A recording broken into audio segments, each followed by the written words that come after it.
切装嘞。是买点水的，像卤的是买点水的。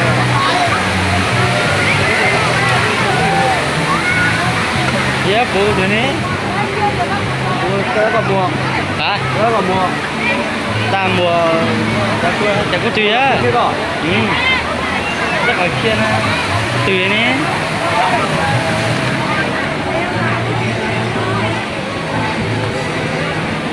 Còn bò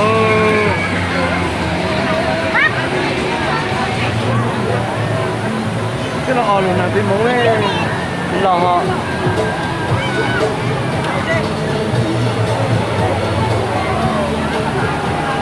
nói kia là mình nói đã từ cái này nó cải cho ấy bây giờ tụi tí nó gần xì nó lùa cái vàng nó tuổi đấy hẳn nó lúa cũng tuổi trên lúa cùng đây cổng ấy cổng ở phố rồi đúng không?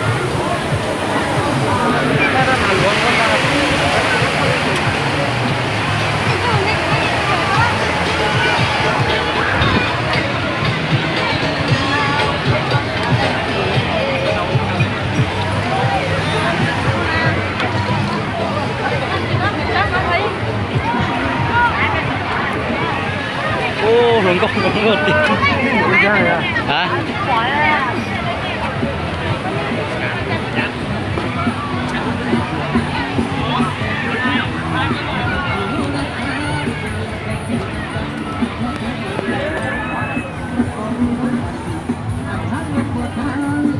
đây chầm bò đó.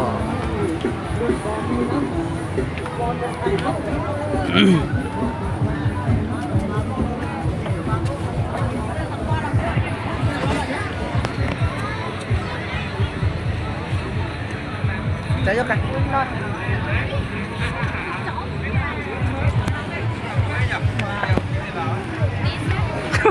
cháu buồn vậy cả luôn đâu mà kìa đừng có rõ như cá lọt tiền đâu hả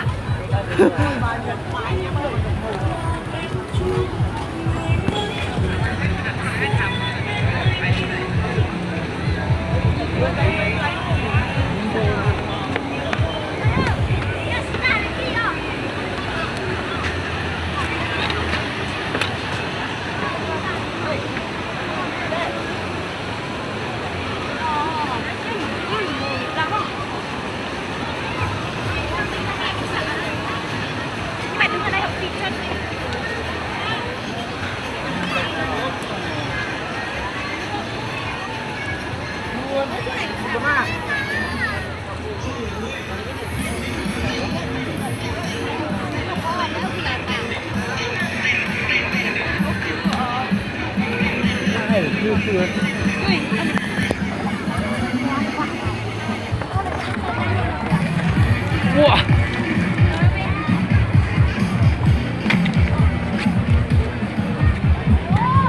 ô nó chạy đâu luôn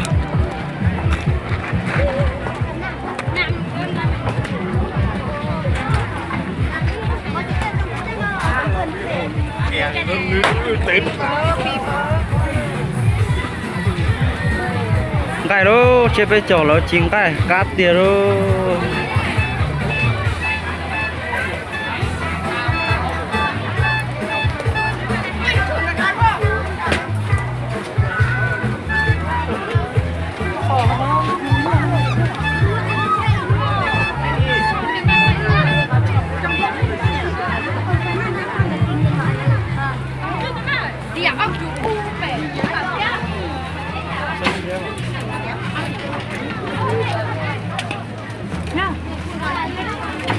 một từ xin nó cái đá như nhỏ là sao ấy còn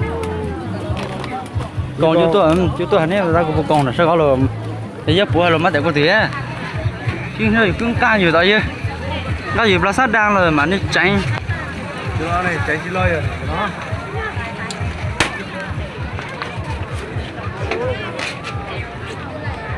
sự chiên gà nó hô đó chú ý đó này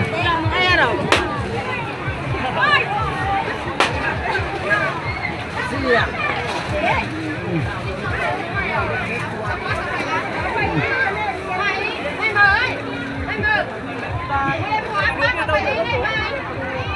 số chip bôi đó.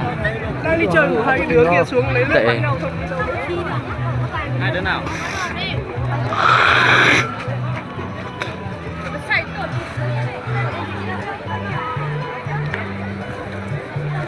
Chỉ tờ hả? Lại cá tiền đó, không gì đó.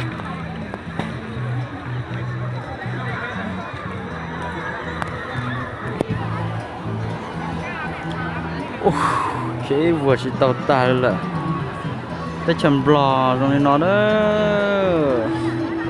bò nó chế biết cháu đúng đây đó. Tết lẩu tưới nữa nha anh em nhá. Ngày 14 tháng 4 năm 2019. Đâu cũng đông người hết. Có từ này trông giảng con ta đó.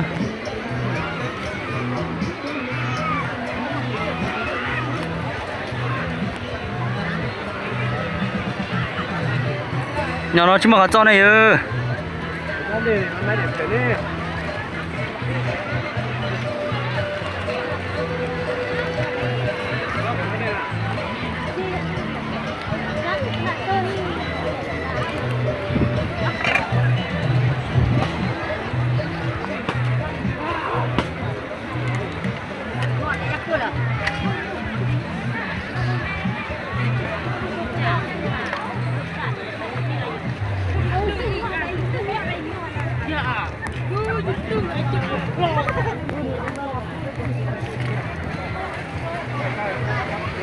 Đi nữa.